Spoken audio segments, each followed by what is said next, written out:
चलिए, मैं आपसे ये कह रहा था कि मान लो कि एग्ज़ाम्पल लीजिए कि एक एनिमल ने एक वायर को इंजेस्ट कर लिया। एक मेटालिक वायर था, इसको इंजेस्ट कर लिया। नेचुरली सीवियर सीवियर है काउज़, एक्यूट इन्फ्लेमेटरी प्रोसेस दिखाएगा। लेकिन बॉडी करेगा क्या? आप तार को ना रिमूव कर सकते हो, ना उसको डाइजेस्ट कर सकते हो, कुछ भी नहीं कर सकते। तो पर्सिस्ट कर गया अगर वो एजेंट पर्सिस्ट कर गया तो धीरे-धीरे फाइब्रोसिस होगा, उसको वॉल ऑफ करेगा कि मैं आपको डाइजेस्ट करके हटा नहीं सकता। आप मेरा डैमेज करते ही चले जा रहे हैं। अब मैं इसको वॉल ऑफ करूँगा, चारों तरफ फाइबर बनाऊँगा। अगर पर्सिस्टेंट एजेंट पर्सिस्ट कर गया तब भी वो क्रोनिक की तरफ शिफ्ट हो जाता है, ठीक है? क्रोनिक इन्फ्लेमेशन में चला जाएगा, ठीक है? जो जिन्होंने पूछा था वो अभी जुड़े थे, उनका हो गया क्लियर डाउट? अ, लास्ट क्लास से कुछ कम तो मैंने आपसे कहा कि this was very important duration of inflammation ये एकदम इम्पोर्टेंट है, ठीक है? Next is distribution of inflammation इसमें थोड़ा-सा आपके पास स्कोप है कि आप इसको थोड़ा कम भी पढ़ोगे तो चल जाएगा, ठीक है? अब ये जो चेंजेज़ आ रहे हैं, जो लीजन्स प्रोड्यूसर हैं ड्यू टू इन्फ्लेमेशन किसी ऑर्गन में, जो भी ग्रॉस चेंजेज़ प्रोड्यूस हो रहे हैं, वो कैसा हो रहा है? एक जगह पे हो रहा है, कई जगह पे हो रहा है कि एकदम बहुत ब्रॉड एरिया में हो रहा है कि पूरे लंबे के इंटेस्टाइन में यहाँ से वहाँ तक हो गया।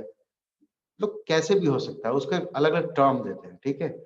एक टर्म होता है एक होता है फोकल, एक होता है मल्टीफोकल, एक होता है एक्सटेंसिव, एक सेगमेंटल, एक डिफ्यूज। ये 5 टर्म्स है जो डिस्ट्रीब्यूशन को शो करता है, ठीक है? फोकल का मतलब होता है कि एक जगह पे चेंज हो, सिंगल लीज़न। पूरी ऑर्गन में छोटा हो या बड़ा हो, साइज़ मिलीमीटर में हो सकता है या सेंटीमीटर में, यानी साइज़ छोटा हो या बड़ा हो, लेकिन एक जगह पे होगा और आसानी से पहचान लेते हो क्योंकि चारों तरफ नॉर्मल होंगे, एक खास जगह पे एब्नॉर्मल टिश्यू होगा, जिसका कलर कुछ येलोइश, कुछ व्हाइटिश सा होगा तो पहचान लेंगे।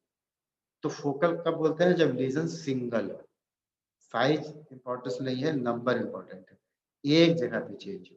मल्टीफोकल तो फोकल चेंजेस कई जगह पे, यहाँ पे भी दिख रहा है, वहाँ पे भी दिख रहा है, वहाँ पे भी दिख रहा है, वहाँ पे भी दिख रहा है। कोई ज़रूरी नहीं कि सब एक-दूसरे से जुड़ा हो, सब अलग-अलग ही हैं, सब फोकल ही है लेकिन ये फोकल कई जगह पे है। तो ये जो नीचे वाला डायग्राम है तो इसमें आप देखिए इसमें जो चेंजेज़ है वो लोकलाइज़्ड है, ठीक है? सिंगल लीज़न से, व्हाइट रिफॉर्म्ड सॉरी ये वाला व्हाइट रिफॉर्म, ठीक है? अब इसमें देखिए इसमें आपको त अलग-अलग जगह पे, एक यहाँ पे है, एक यहाँ पे है, एक यहाँ पे है, यहाँ पे है, यहाँ पे है, अलग-अलग ही है लेकिन कई जगह पे, ये मल्टीफोकल। नेक्स्ट इज़ एक्सटेंसिव, लोकलाइज़्ड ही है, एक ही जगह पे है लेकिन बहुत ब्रॉड है, बहुत ब्रॉड है, ठीक है? जैसे कि ब्रोंकोनिमोनिया, पूरा लंग है ये, एक पूरा एरिया है जो डार्क वाला दिख रहा है, ये पूरा का पूरा इन्फ्लेम्ड है। तो इसको आप बोलोगे लोकल है, एक्सटेंसिव। यहाँ पे फोकल नहीं है कि यहाँ पे है, फिर यहाँ पे है, फिर यहाँ पे है। वैसा नहीं है, पूरा एक एरिया ही पूरा इन्फ्लेम्ड निमोनिया है इस एरिया में, इधर वाला नॉर्मल, ठीक है? तो locally extensive, segmental usually intestine में करते हैं सेगमेंट वाइज़। यहाँ पे है, इस सेगमेंट में है, इस सेगमेंट में, इस सेगमेंट में, इस सेगमेंट में, different parts of the intestine में है तो सेगमेंटल, ठीक है? डिफ्यूज़ जब पूरे ऑर्गन में ही दिखे, पूरे ऑर्गन में बिल्कुल फैला हुआ दिखे चेंजेज़ तब उसको बोलते हैं डिफ्यूज़। जैसे ये किडनी है, किडनी कलर ऐसा नहीं होता है, ये कैसा दिख रहा है? गन पाउडर की तरह, मेटालिक कलर का, तो पूरा ऑर्गन ही चेंज हो गया। किडनी यूजुअली इस तरह के दिखते हैं, ठीक है? मगर ये बिल्कुल देखिए ब्लैकिश टाइप का हो गया, तो पूरी ऑर्गन में चेंजेज़ आ गए, तो उसको हम लोग बोलते हैं डिफ्यूज़, ठीक है? अब नेक्स्ट टॉपिक ये भी इम्पोर्टेंट है, इसको भी आपको जानना है, अच्छे से जानना है, टाइप्स ऑफ एक्सुडेट। अब जो एक्सुडेशन होगा, ब्लड वेसल के जो कंपोनेंट बाहर आएँगे, वो कैसा होगा? उसका कंसिस्टेंसी कैसा होगा, उसका कंपोनेंट्स कैसे-कैसे होंगे। ये कौन डिसाइड करता है? ये डिसाइड करता है इरिटेंट इटसेल्फ और किस एरिया में होगा। एरिया भी, ऑर्गन भी और इरिटेंट का सिविरिटी भी। Say for example serous inflammation. Acute में आपको कौन-कौन से हैं? सीरस है, कैटारल है, फिब्रिनस है, सुपुरेटिव है या प्रूलेंट है, ठीक है? 4 एटलीस्ट है, एक हेमरेजिक भी होता है। एटलीस्ट ये 4 जानना है। हेमरेजिक भी होता है, ठीक है? ये 5 जानो, ठीक है? सबको डिटेल करेंगे धीरे-धीरे। Serous, catarrhal, fibrinous, suppurative and haemorrhagic, ठीक है? 5 तरह के होंगे एक्यूट के केस में एक्सुडेट। कैसा एक्सुडेट है, उसका कंपोनेंट कैसा है, उस पे इसका क्लासिफिकेशन है। तो in acute inflammation exudate can be 5 types, हम लोग बातें कर रहे हैं। तो सबसे पहला है सीरस। सीरस ना मतलब वाटरी। जब भी टर्म देखोगे सीरस इन्फ्लेमेशन, जैसे शुरू में लिखा होता है सीरोफिब्रिनस, जब मैं कहा कि अभी से पेटोनाइटिस देखिए, सीरोफिब्रिनस का क्या मतलब है समझेंगे। सीरो मतलब सीरस, ठीक है। तो एकदम वाटरी होना चाहिए, जैसे रनिंग नोज होता है, कफ वाला नहीं, सर्दी वाला नहीं, रनिंग नोज, पानी जब आता है तब उसको हम लोग बोलते हैं एक्यूट सीरस इन्फ्लेमेशन। या कहीं पे जल जाए तो ब्लिस्टर बन जाता है, उसको फोड़ो तो पानी निकलता है, तो हो गया सीरस, ठीक है। एग्जाम्पल में एक फिंगर है जिसपे ब्लिस्टर्स बने हुए स्किन में, अब इसके अंदर पानी है, एकदम पानी जैसा ही होता है, एकदम वाटरी कंसिस्टेंसी का हो तो उसको हम लोग बोलते हैं सीरस इन्फ्लेमेशन, ठीक है। इसमें जो इरिटेंट होते हैं एकदम माइल्ड नहीं होता, वो मॉडरेटली होता है, मॉडरेट टाइप का होता है, थोड़ा सीवियर होता है। कंसिस्टेंसी बिल्कुल पानी की तरह, लेकिन नेचर ऑफ इरिटेंट थोड़ा सा मजबूत होता है, ठीक है। और ऐसे इतना इंपॉर्टेंट नहीं है, लेकिन फिर भी अगर ज़्यादा जानना चाहते हो तो सीरस फ्लूइड को अगर आप स्टेन करें, H&E स्टेन होता है, हेमाटोक्सिलिन एंड इओसिन स्टेन, उसे अगर स्टेन करेंगे तो इओसिन स्टेन को ये पकड़ता है और ये दिखता है पिंक, ठीक है। इओसिन स्टेन, इओसिन किसको पकड़ेगा जो अल्कलाइन नेचर का होता है, हेमाटोक्सिलिन किसको पकड़ता है जो एसिडिक नेचर का होता है। जहाँ पे एसिडिक होगा वहाँ पे हेमाटोक्सिलिन स्टेन करेगा, जो बेसिक होगा वहाँ पे इओसिन स्टेन करता है। तो ये पिंक हो जाएगा in presence of eosin. Example जैसे ब्लिस्टर्स या एफएमडी के केस में होता है ना, छोटे-छोटे वेसिकल्स बन जाते हैं। माउथ में, फुट में वेसिकल्स बन जाता है, यानी वेसिकल्स, ब्लिस्टर्स, ये सब एग्जांपल्स है सीरस इन्फ्लेमेशन। तो इसका एग्जांपल याद रखिए और ये याद रखिए कि मॉडरेटली सीवियर। नेक्स्ट है कैटरल और म्यूकस। नाम से ही लग रहा है थोड़ा सा कंसिस्टेंसी चिपचिपा सा म्यूकस टाइप का होना चाहिए। तो ये कहाँ पे बनेगा? वहीं पे बनेगा जहाँ पे गॉबलेट सेल्स है। बॉडी में गॉबलेट सेल्स ही म्यूकस प्रोड्यूस करता है, ठीक है, म्यूसिन प्रोड्यूस करता है, वही म्यूसिन वाटर से मिलकर म्यूकस बन जाता है। गॉबलेट सेल्स जानते हैं? कौन बताएगा? हाँ, तो अगर इतना जानते हो कि यूनिसेलुलर है और म्यूकस है तो कहाँ पे होगा? जहाँ पे गॉबलेट सेल्स है वहीं म्यूकस बनेगा, सिंपल। और गॉबलेट सेल्स कहाँ पे होते हैं? हर उस ऑर्गन में होता है जो बाहर कम्युनिकेट कर रहा है, जैसे डाइजेस्टिव ट्रैक्ट हो गया, आपका रेस्पिरेटरी ट्रैक्ट हो गया, आपका यूट्राइन ट्रैक्ट हो गया, ऐसे जहाँ पे जो बाहर कम्युनिकेट करते हैं वो उसी सेल के लाइनिंग में, एपिथेलियल लाइनिंग में गॉबलेट सेल्स पाया जाता है। तो कैटरल इन्फ्लेमेशन कहाँ पे होंगे? इंटेस्टाइन में होंगे, आपके रेस्पिरेटरी ट्रैक्ट में होंगे, है ना? रिप्रोडक्टिव ट्रैक्ट में होंगे, ऐसी जगह पे होंगे। तो कब होगा? जब गॉबलेट सेल्स या तो ज़्यादा काम करने लगे या उसका संख्या ही ज़्यादा हो जाए, हाइपरप्लेशिया हो जाए या हाइपर एक्टिव हो जाए गॉबलेट सेल्स, ठीक है? तो म्यूसिन का प्रोडक्शन होगा, mucin mucin along with water is called as mucus. यहाँ पे आपको याद ये रखना है कि इसमें जो इरिटेंट होता है सबसे माइल्डेस्ट नेचर का होता है। जो इरिटेंट एकदम माइल्ड नेचर का होगा वही कैटरल या म्यूकस प्रोडक्शन करवाता है, ठीक है। जैसे कि कोई केमिकल्स ले, फॉर एग्जांपल फॉर्मेलिन हो गया, फिनॉल्स हो गया, या आपने एलर्जिक है, कोई हेल डस्ट से एलर्जिक है आपको, या कुछ बैक्टीरियल वायरल इन्फेक्शन जो लो वायरुलेंसी का है, उसमें म्यूकस प्रोडक्शन होगा। क्लियर? आप इसके आगे बढ़े। फिब्रिनस, फिब्रिन बहुत तब बनते हैं जब इरिटेंट बहुत ही सीवियर नेचर का होता है, सीवियरेस्ट नेचर का, बल्कि सबसे ज्यादा खतरनाक अगर होगा एजेंट तभी फिब्रिन का फॉर्मेशन होगा। फिब्रिन क्या है? प्रोटीन के धागे हैं जो बहुत कम मजबूत होता है, ठीक है। फिब्रिन ज्यादा मजबूती नहीं होता, टेंसाइल स्ट्रेंथ नहीं होता, और एक कोगुलेशन कैस्केड में लास्ट में बनते हैं। जब फिब्रिन फॉर्मेशन होने लगे तो समझ लीजिए कि इंजीरियस एजेंट बहुत ही खतरनाक है, ठीक है। और ये दिखता कैसा है? ये आपको दिखेंगे व्हाइट टू येलो इस टाइप का एक लेयर सा, एक बिल्कुल फ्लैट लेयर सा ऑर्गन के ऊपर एल्डिहाइड दिखेगा, ठीक है। तो समझ लो कि ये फिब्रिन है। लिवर के ऊपर फिब्रिन जमा होगा तब बोलोगे पेरी फिब्रिनस पेरी हेपेटाइटिस, मैंने पेरी मतलब सराउंडिंग लिवर, फिब्रिन का फॉर्मेशन हो गया तो फिब्रिनस पेरी हेपेटाइटिस। तो व्हाइट येलो लेयर सा दिखने लगता है, ठीक है। कब बनेंगे? कुछ एग्जांपल मैंने लिखा है, जैसे infectious feline एंथराइटिस, malignant catarrhal fever, ये कुछ ऐसे डिजीज हैं जो बाद में पढ़ेंगे आप। कोराइनिबैक्टीरियम, साल्मोनेला, फ्यूजोबैक्टीरियम, ठीक है। अब ये फिब्रिन दो तरह से होता है और ये इंपॉर्टेंट है from objective point of view. क्या है? एक होता है स्यूडो मेम्ब्रेन, एक होता है डिप्थरेटिक मेम्ब्रेन। स्यूडो मेम्ब्रेन तब बोलते हैं जब इसको आसानी से आप हटाना चाहो तो आसानी से निकल जाए, जिस एरिया में है आसानी से खींचे निकल जाए, तो उसको बोलते हैं स्यूडो मेम्ब्रेन या क्रॉपस मेम्ब्रेन। अगर आप उसको हटा रहे हो तो आपका जो एडहर्ड एपिथेलियल सरफेस है उसको भी साथ में खींच ले, इतना एडहर्ड है, इतना फॉर्मली एडहर्ड है। तो ऐसे मेम्ब्रेन को हम लोग बोलते हैं डिप्थराइटिक मेम्ब्रेन। जो बच्चे में डिप्थीरिया होता है ना, उसमें यही बन जाता है डिप्थराइटिक मेम्ब्रेन। जब मेम्ब्रेन आसानी से हटाया जा सके, यानी फिब्रिन का जो मेम्ब्रेन बना है, लेयर बना है, उसको आसानी से पील ऑफ कर लो, तो सीडम मेम्ब्रेन या कॉर्पस मेम्ब्रेन आसानी से नहीं हो तो उसको बोलते हैं डिप्थराइटिक मेम्ब्रेन।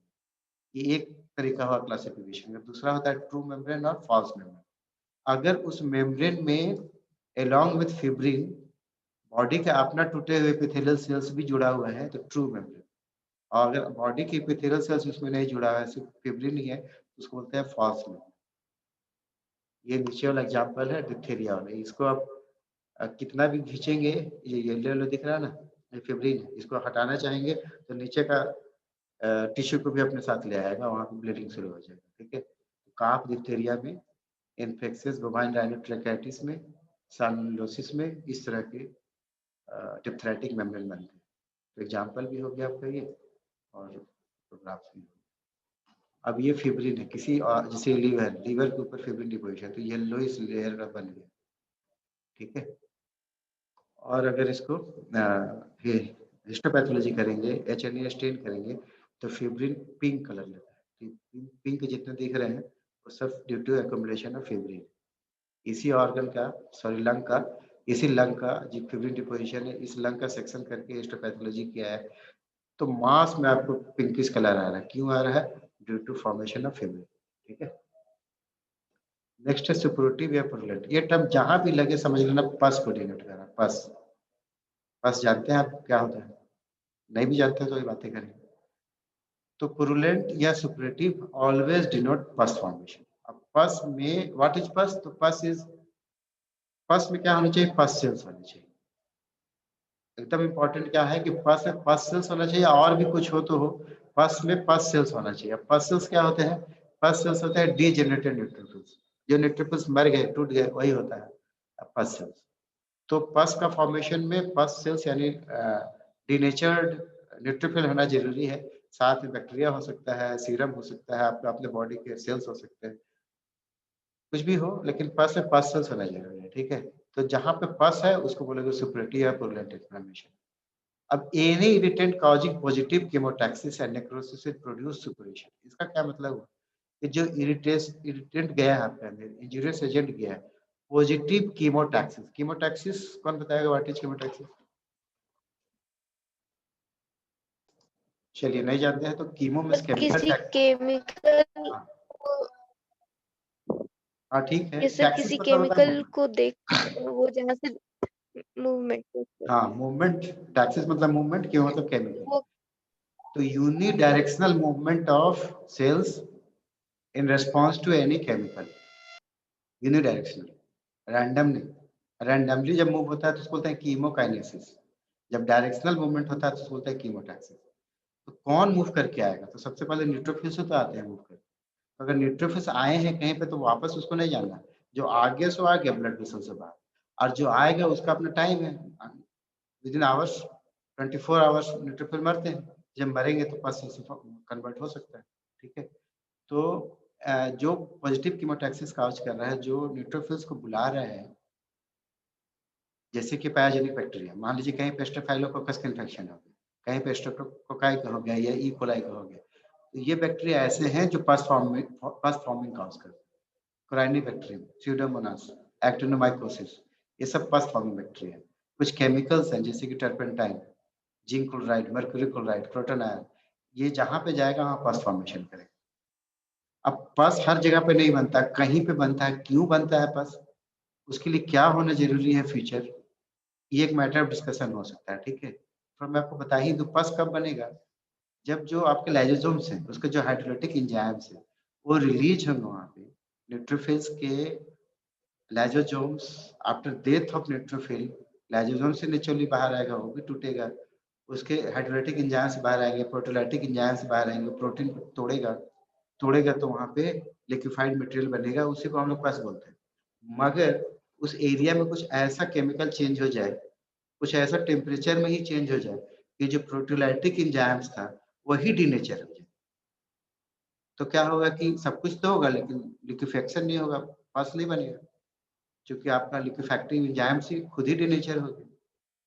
तो लिक्विफैक्टिव नेक्रोसिस होने के लिए, मतलब पस होने के लिए कुछ खास प्रॉपर्टी ऐसा होना चाहिए कि वहाँ पे जो रिलीज हो रहे हैं प्रोटोलाइटिक एंजाइम वो प्रिजर्व रहे, उसको आप डिनेचर मत कर दो, तभी बनेगा आपका पस।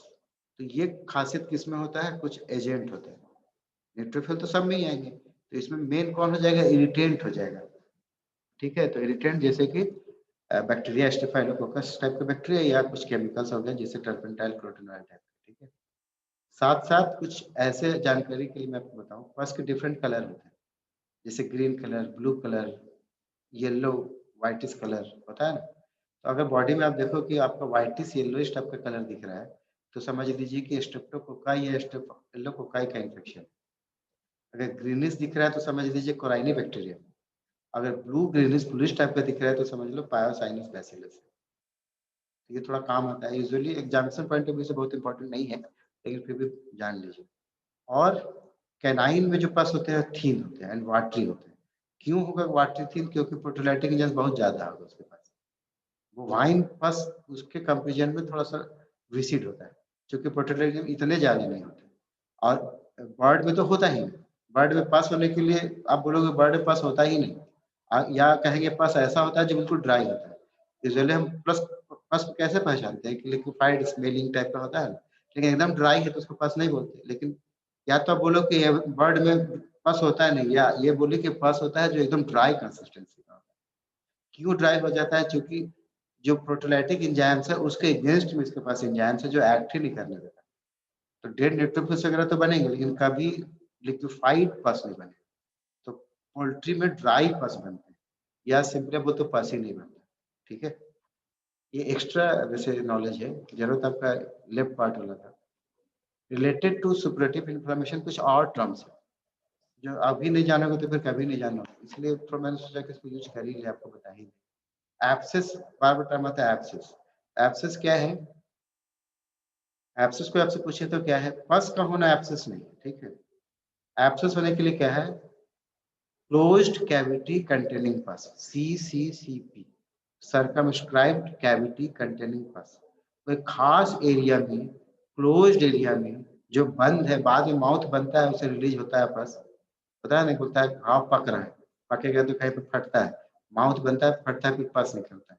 वैसे जगह को हम लोग बोलते हैं एब्सेस। कहीं बड़ा सा एरिया कट गया आपका, पूरा पस बन गया, तो वो एब्सेस नहीं है। ठीक है, वो पस फॉर्मेशन है, वो एब्सेस है। क्लोज्ड कैविटी होना चाहिए। और यही चीज अगर स्किन में दिखे और थोड़ा छोटा हो तो उसी को हम लोग पस्च्यूल बोलते हैं। तो एब्सेस और पस्च्यूल ऑलमोस्ट सिमिलर है, बस इसका लोकेशन स्किन में होना चाहिए और थोड़ा साइज छोटा होना चाहिए। ठीक है, नेक्स्ट है सेलुलाइटिस या फ्लेगमोन। तो सेलुलाइटिस बहुत इंपॉर्टेंट है। तो diffuse formation of pus in the connective tissue. Diffuse फैला हुआ, डिफ्यूज टर्म तो अभी तक आप जानेंगे कि बहुत वाइड एरिया कवर करता है। बहुत वाइड एरिया में, खासकर सबक्यूटेनियस एरिया में जब स्ट्रेप्टोकोकाई इन्फेक्शन पार्टिकुलरली जब होता है तो पूरा सर, हाँ बोलिए। Sir next class. अच्छा ठीक है, ओके। मैं ये क्लास एंड कर रहा हूँ, टाइम का मुझे पता है। चलो फिर मिलते हैं, कोई क्वेश्चन होगा तो डिस्कस करेंगे। Thank you. Okay sir, thank you sir sir. PPT send कर दीजिएगा। Okay yes sir, PPT. Okay.